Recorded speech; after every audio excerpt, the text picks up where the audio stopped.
So we have another seminar this week. We have two guests this time, good friends and all members of the university, George and Alexis. And I will talk a bit briefly about their background. They have been working in KIOS Research Center for many years. Alexis was 11 years now. George, how many years have you been in? I was for 8 years and KIOS doing my PhD. 8 years, so they know everything about the university. But then after that they departed and they started their two companies, Levantus and Phoebe. And here today they're going to talk about what they do.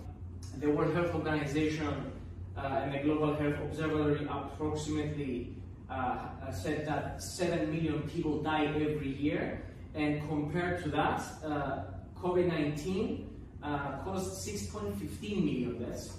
So the indoor air quality causes a lot more deaths than the COVID-19. And so the indoor air quality is also 2 to 5 times more polluted than the outdoor air.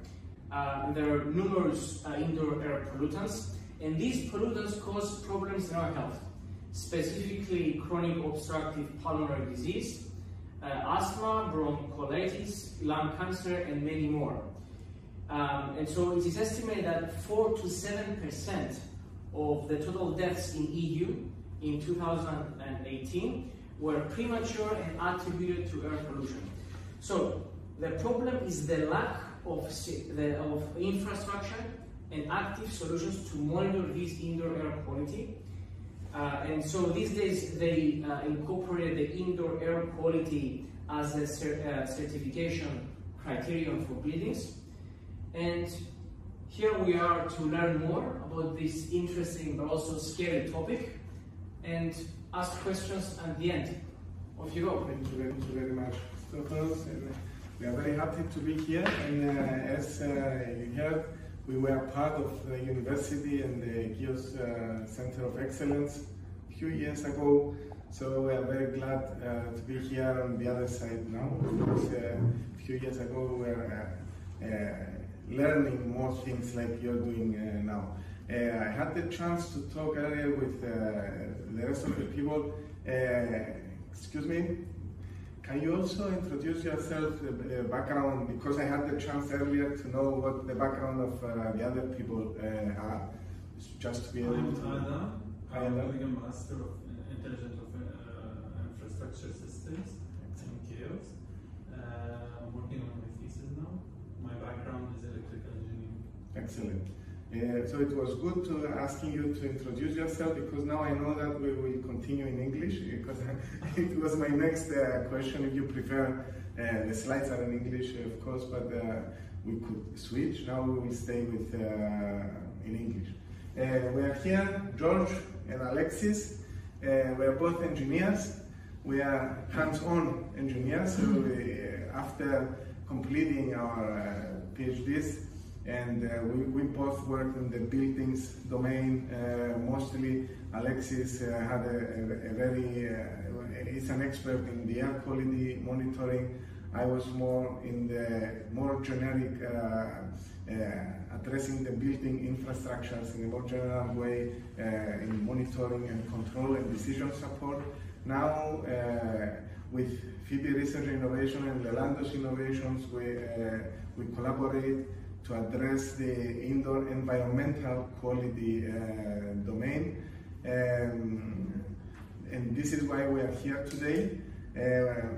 This talk will not be about modeling and the mathematics behind of what we are discussing today. It's more like an inspirational talk for everybody to understand the topic, and maybe we will attract your interest, no matter your background. Might be there are different backgrounds involved in this kind of work. So if we manage to attract your interest in the topic, and maybe later as well, when in your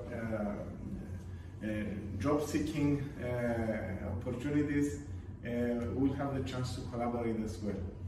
I know the guys are already in this in the next step. So again, we are very glad to have participants also from outside the university. Starting from the title, of course we're going to talk about the indoor environmental quality, but there are different types of technologies that enable us in order to be able to address the topic, the problems in the indoor environmental quality. First of all, we talk about IoT enabled. I will come back to this. Second, we talk about analytics. And for analytics, behind this word, we usually mean some machine learning or even statistical methods, which are all we can put in the overall concept of artificial intelligence that we have all been introduced more in the last couple of years. Of course, it's not a new topic for some of us. Today we'll have the chance to introduce the concepts, know about some new technologies that we are developing in this area, and we will be able to identify the parameters that we deal with in the air quality monitoring and some standards, to identify some standards, and of course at the end we'll discuss some practical applications. Know that you're not just starting your studies, so probably you have been involved in creating also smart technologies, but I want us to define what we mean by smart. In general, does anybody want to try give a definition on what intelligence is? Intelligence, we use it, of course, we exaggerate usually, and we use the word intelligence and smart very easily. But if we try to give a definition, it is something that has 4 components. One is sensing. We have our sensors as well as humans. So if we are able to sense the environment, it's the first step. The second is thinking. So we use our brain. Machines use their brain in order to process this information, to store and process the information. With this information, we are able to learn. We do connections, and we are able to learn more than what we sensed at the beginning. And this is something, some functionality that we can provide to machines as well. But the final one, the 4th one, is also important in order to talk about intelligence. It's about being able to act, to use what we have learned and act autonomously in the environment. This is what most of the systems don't have, and we have been claiming intelligence for many years, but it is an important aspect of intelligence. Can someone tell me if these language models, LLMs, ChatGPT, are they intelligent? What do you think, Stevie? Based on your definition, no. Based on my vision of the components, They don't have sense. They don't have sensing, exactly. Yeah, so they don't have autonomous action. They could have, though. Yeah, I mean, if we can connect these machines, actually, for me at least, I was for many years in the AI domain. I didn't expect that we will be at this point today. So it was a surprise for me to have these tools. I was also very skeptical at the beginning, but now I understand that we did many steps. So I cannot imagine what we will have in the next few years. So they don't have sensing and they don't have acting, but they seem to have the capability of collecting information if we connect to them devices. And this takes us to the second. I will skip that. No, I will not. So in a building environment, smartness is about we use the smart building concept in general in order, we mean some automatic collection of measurements and some automation, even programmed automation. So the way we have been using the word smart building, the phrase smart building, was not exactly intelligence, but it was the smartness we had up to even today. So we don't have very smart or very intelligent solutions. The intelligence there results from the connectivity. So we need to have connectivity from the devices that we use in order to sense, because the machines don't have the sensors that we have. We need this not only to connect, connection is something very technical, we want them to interoperate, which means being able to exchange information in a meaningful way for them to operate. And based on this connectivity and interoperability, we are building monitoring solutions, so we observe the operation of the dynamics, control, optimization. I know that all of you are working in this, with these keywords in your PhDs. And the systems that we have been, what we managed to improve and optimize are the energy, so the efficiency in terms of the energy for the HVAC control, light control, etc., but also comfort, productivity, which is closer to our topic today, the ability to diagnose anomalies, something that was not expected to happen, the security in the infrastructures, who is working in critical infrastructures, I think, in the NSC critical infrastructure, so the security is a big aspect in infrastructure, especially if they interoperate, and of course, because everything comes to an operator of the system, the usability is a very important aspect. In general, the buildings are very important in our lives, in our society today, because they spend too much energy, they emit too much gas, and they cost us a lot. So it is something that, what does this mean for us as business people, is that it is something that we can invest in, because there is a lot of money spent. And if we save some of this money, we can get a portion of these savings. Skipping. And we go to the concept of Internet of Things. Devices we had for many years. Devices measuring. Nobody had called them Internet of Things, doesn't matter. So there were devices connected through various protocols, and they were able to give us some piece of information. Today, this ability from various devices with various protocols being able to connect, we put it in the term Internet of Things. I use usually this term in a more generic way than it is used in the literature. In the literature, correct me if I'm wrong, it's used for hardware devices only. But in more generic way, things can be anything. Even people can be things in an internet world, or even virtual services that we have online that might also produce data for us. So everything that can produce some information and can be connected with everything else is, for me, is a part of this Internet of Things.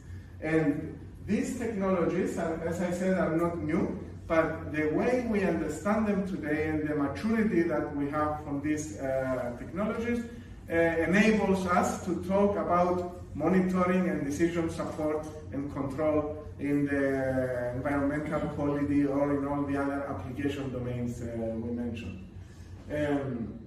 IoT in general has some sensing, as we discussed earlier, for intelligence, thermostat, motion sensors, air quality, electricity meters, cameras, name it. There are many different devices that are able to sense the environment in one way or the other.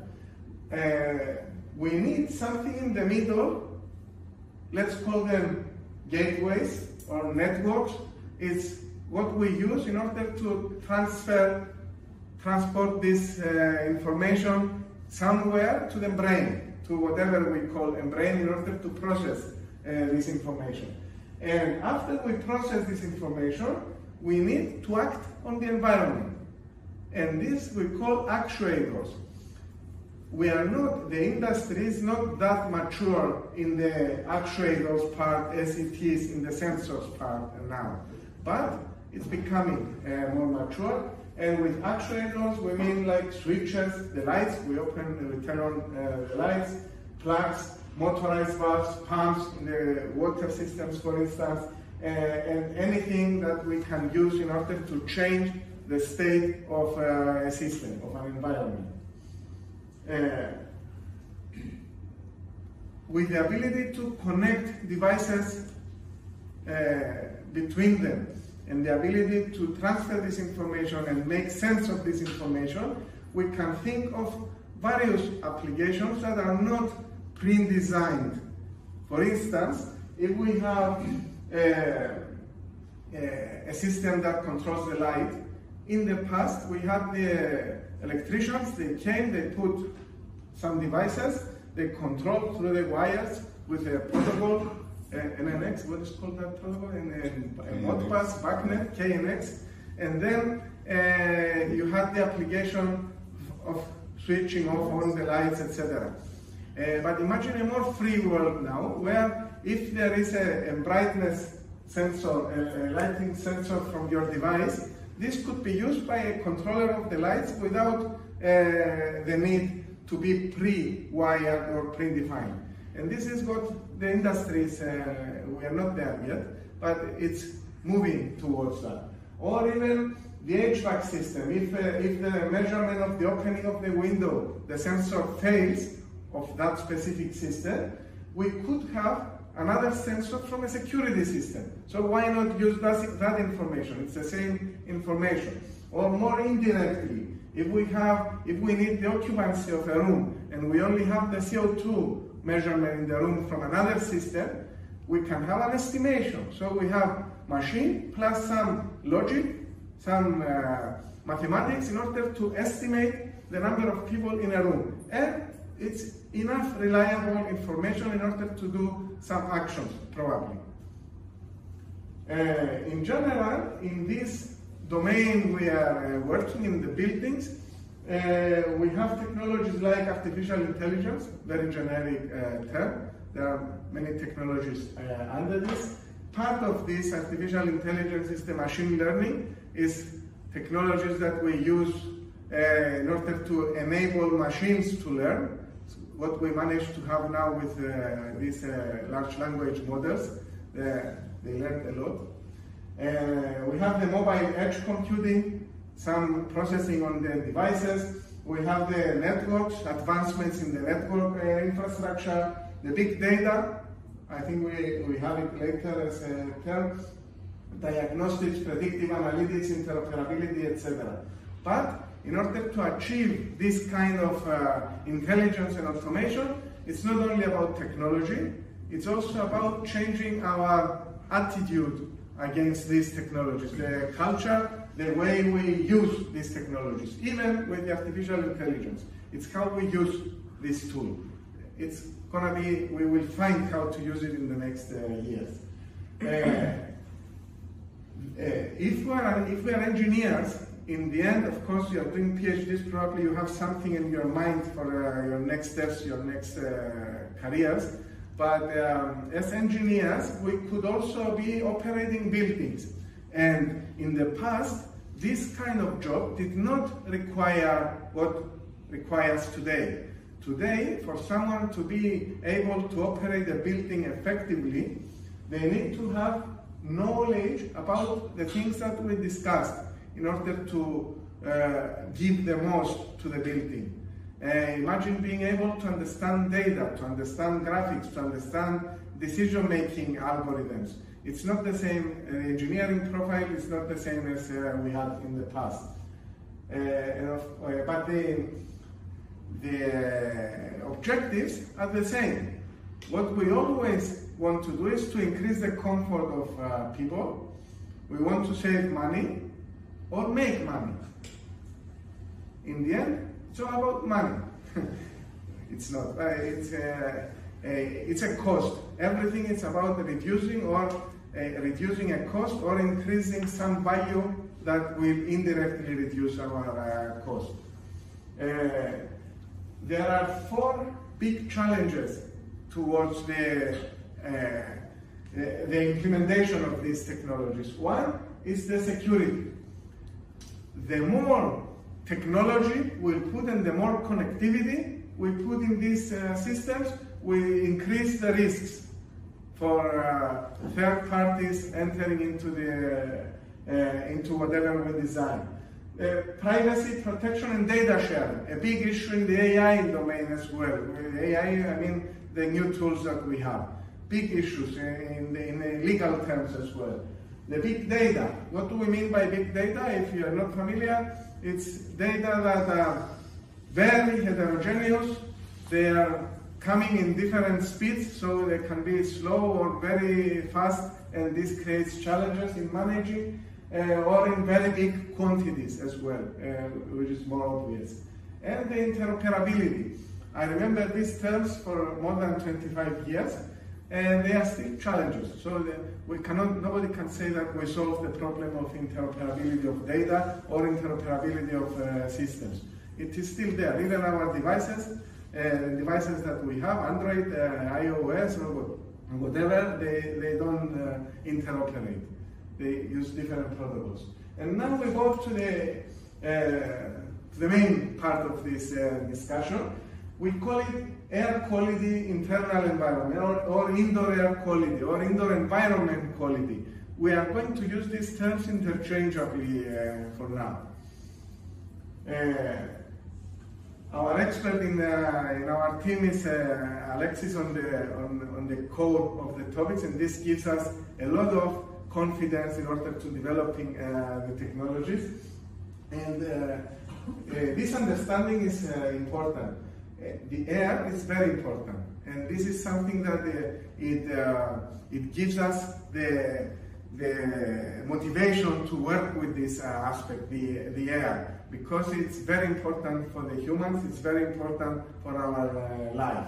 We cannot survive for more than a few minutes without air, and we want this air to be very high quality because we spend 90% of our time indoors. This is according to literature, and we know it because, especially in Cyprus, either it's very hot or it's raining for a few weeks in the winter.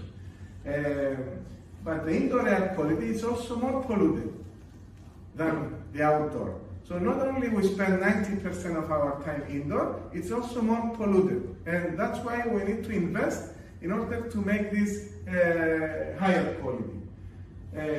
The challenges in order to improve the indoor air quality is, the most important is education. We know technologies, we put technologies in action, we have AI, we are doing decision support, but if people don't understand the value of these technologies and why we need this kind of monitoring for the indoor environment, we are losing the game. Incentives for workers and businesses. As I mentioned earlier, it's about money. So if one is going to invest, they have to understand why they need to invest this money. It's for the health of the people. In the end, it's about money, because if we have a big company or a university, we want people to be productive. If they are not productive, we are losing money. So there is a big cost there. And if we manage to transfer this, to translate this to the workers and the businesses, they immediately understand that they want to invest. The availability of data, big issue. If we don't have data, we have nothing else. We are losing the sensing part. Whatever actuation, whatever brains we have, nothing will work. So data is another important aspect. Buildings are not the same. They have variation in the architectures and the way we use them. The profile of each building is important. And of course, the availability of solutions to convert this data to decision support, which is what we are working on. For this, to measure And to take this sensing infrastructure, we are using various types of devices. It's not the subject of the talk today. Even the guys here from MBNO, they are developing also a device, so they know that collecting this data, there are solutions, and we didn't have these solutions in the past. We have this hardware recently, quite recently, and the technologies that we discussed enable us to have this kind of solutions in order to collect data, which is one of the most important items in solving the problem. In the end, what we need is a kind of platforms. It's the technology we have today in order to collect this data and give the information to the building operator, for instance, in order to make sense of this data and decide how to change the environment.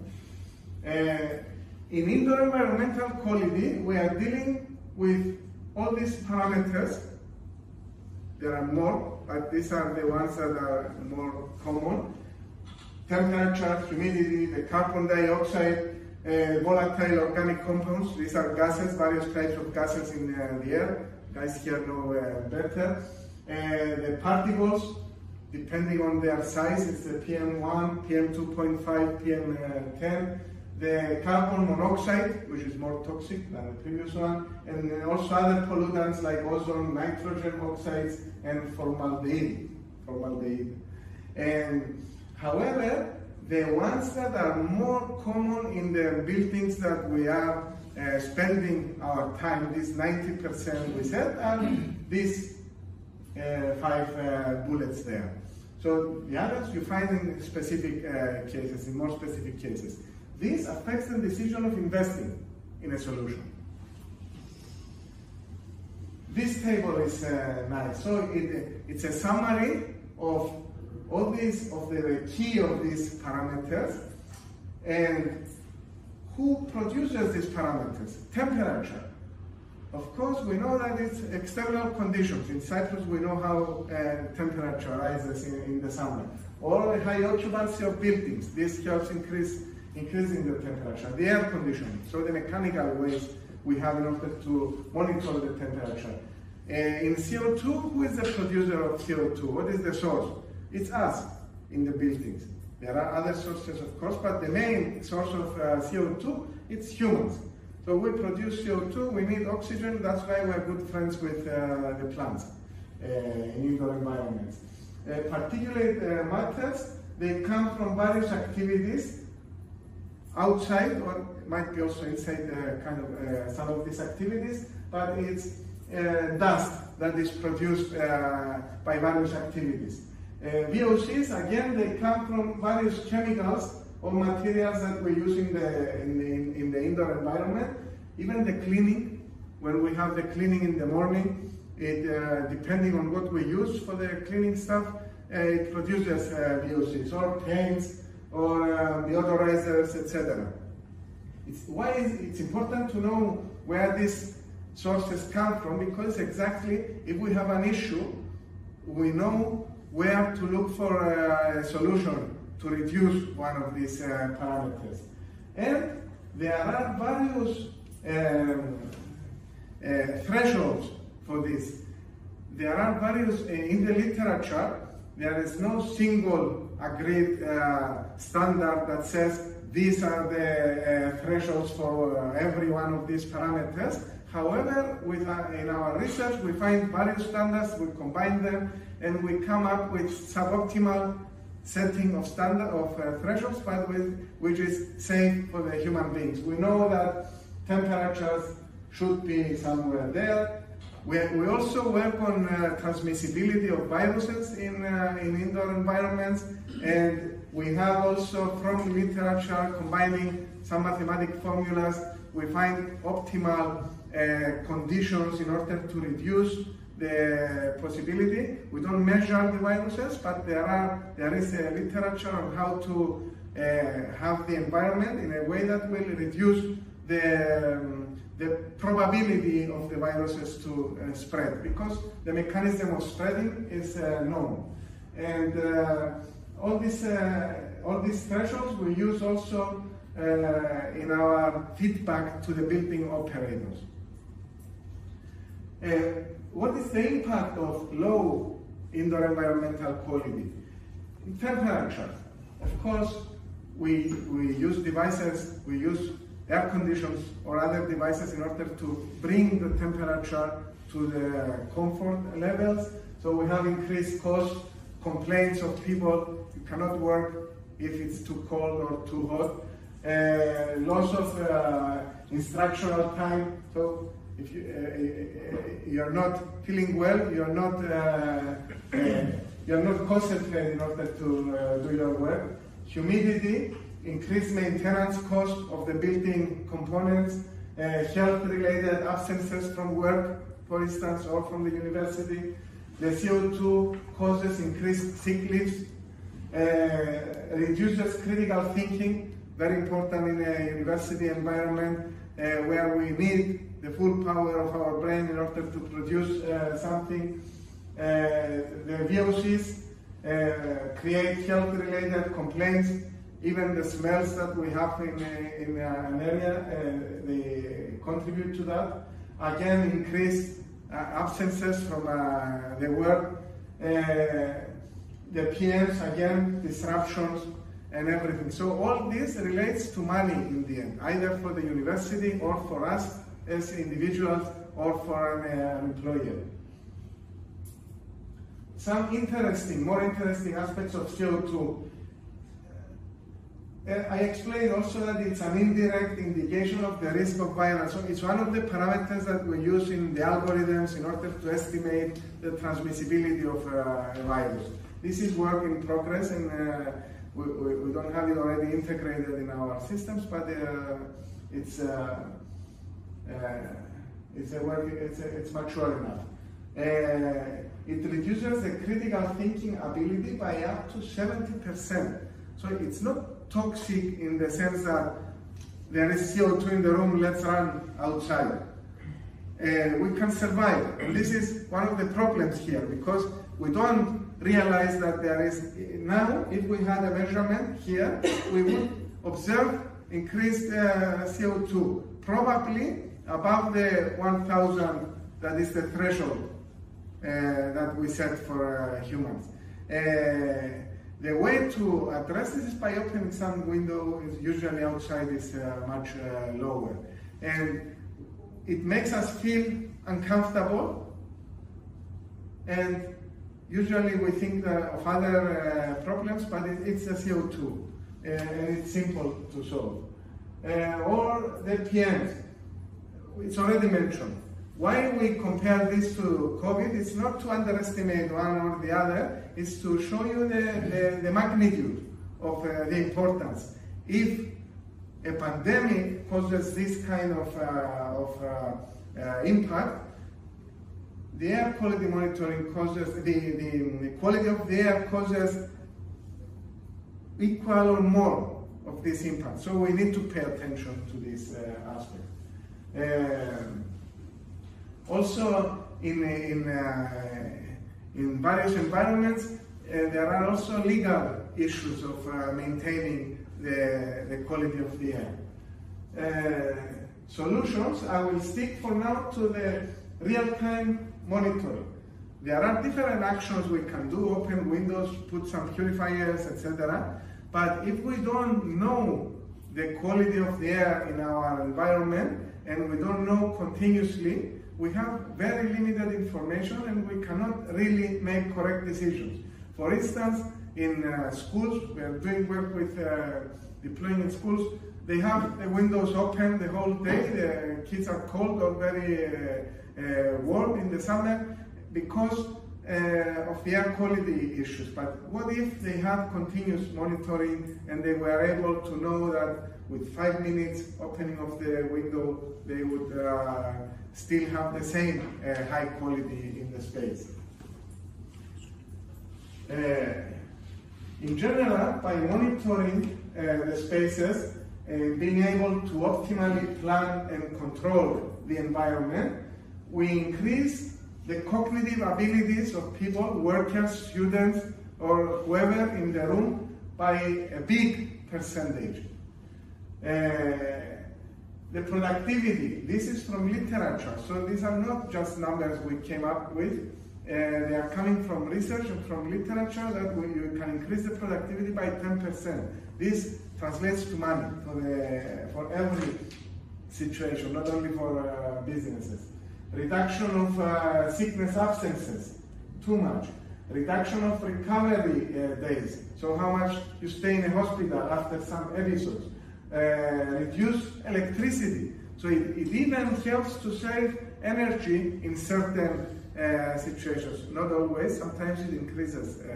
If we have bad air quality and we need to improve, we might also increase, but our experience shows that usually the practices applied are more expensive in terms of energy than they should have been. Increased satisfaction of the employees, etc. And finally, increased revenue.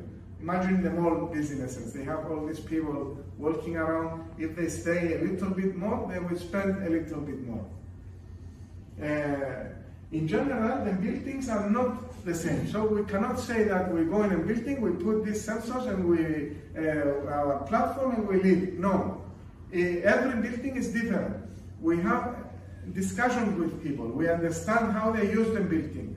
We understand what times they use the building, what sources of pollutions they have. And every situation is different, and that's why it's like going to the doctor. You need to diagnose the whole building and provide a solution that is more applicable and more effective for the specific building. Of course, you have some standards that you apply in all buildings.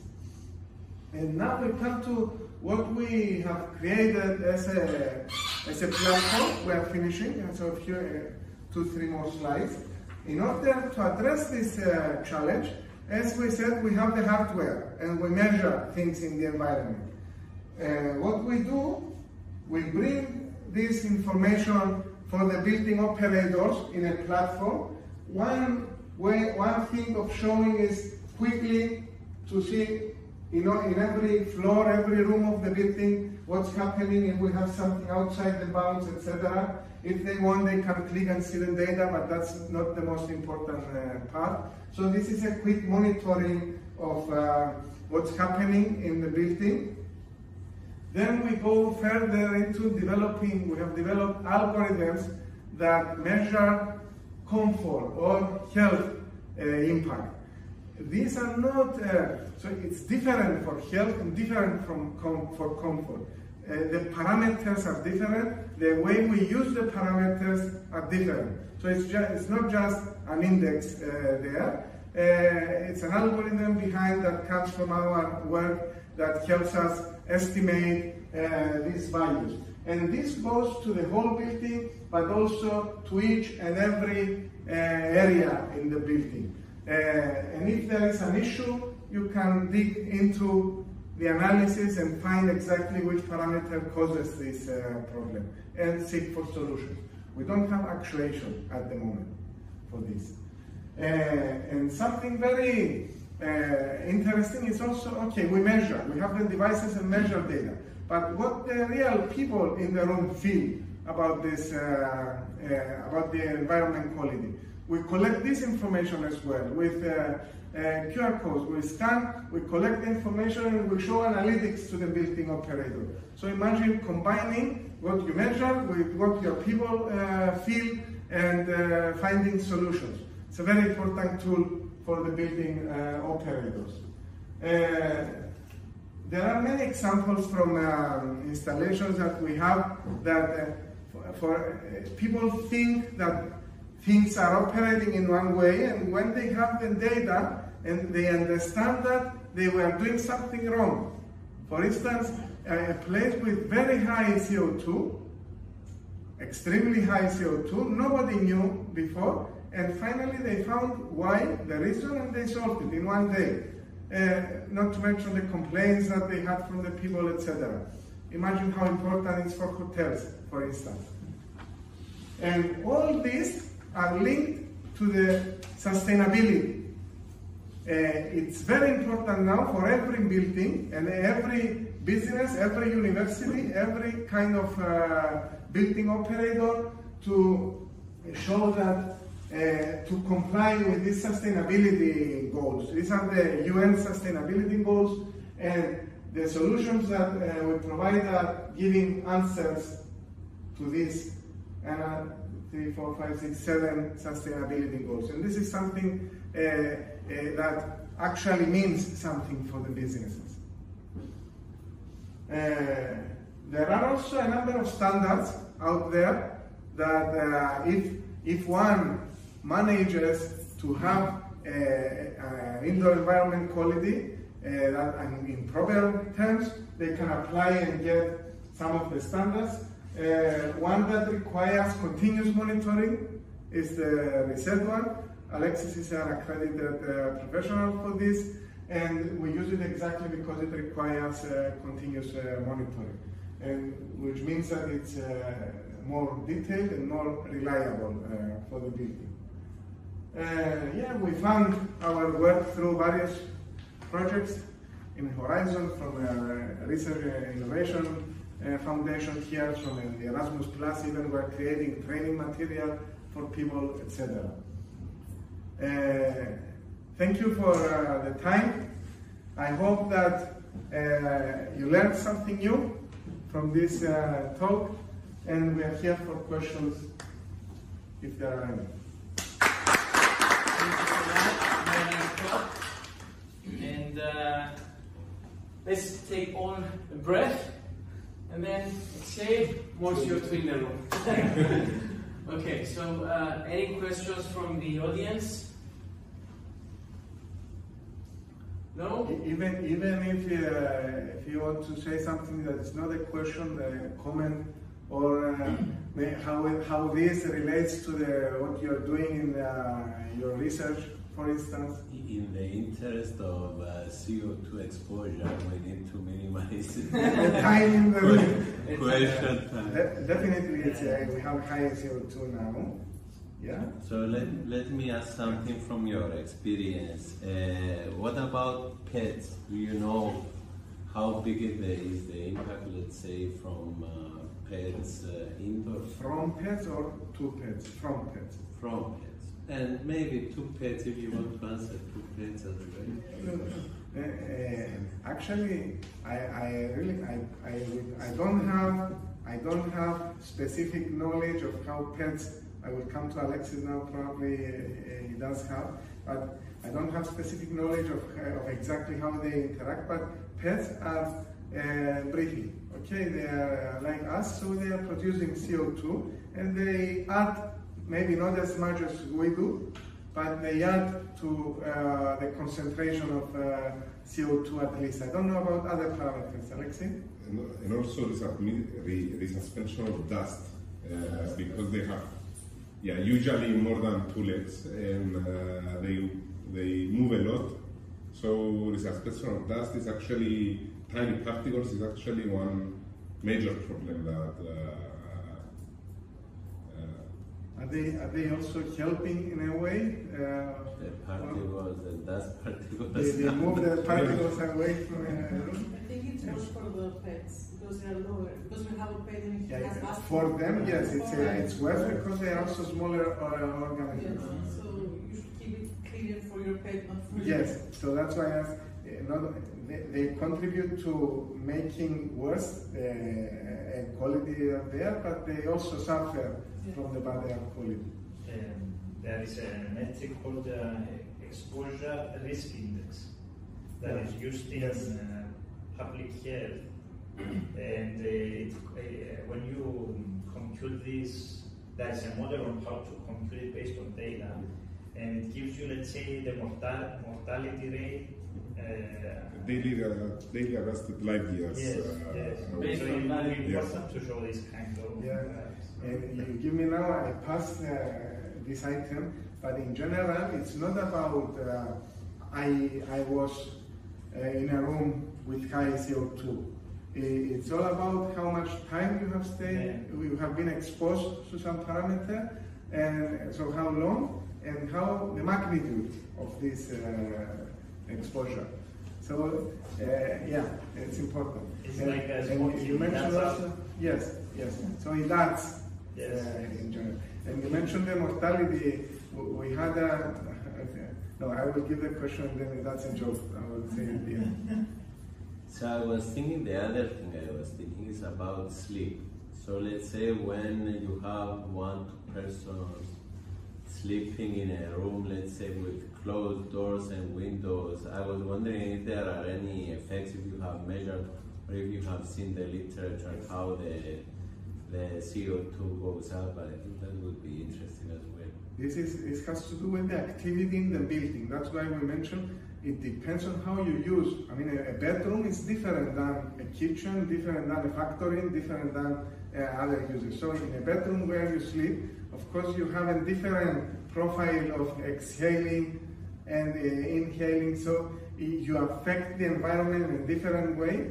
But it's still, we have measurements that show that there are people that do not open a little bit the door or the window, and they are sleeping in a very high CO2 environment, which causes also a lack of sleep or bad sleep. Yes. Yes.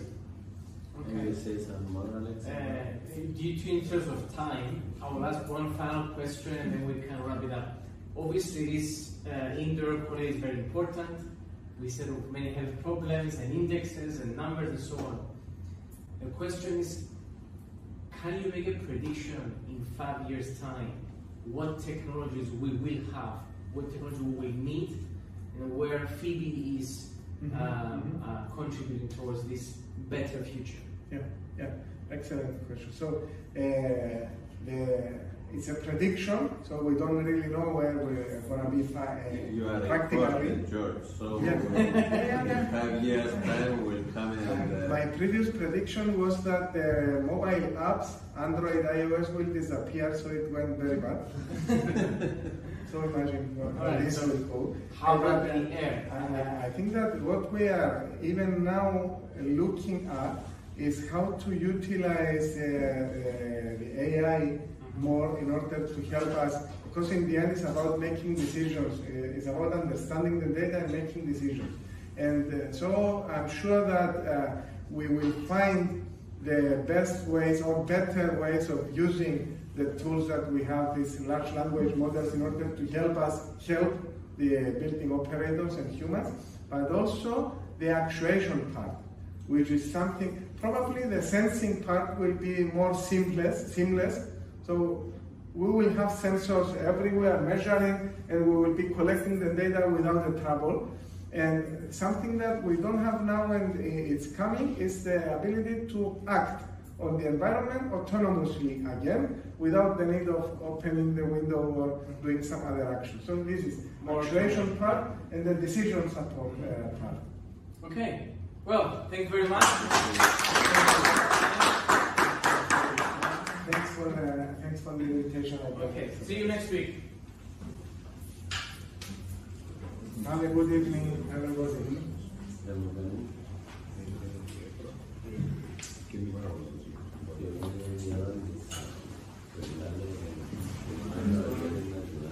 Hasta gracias.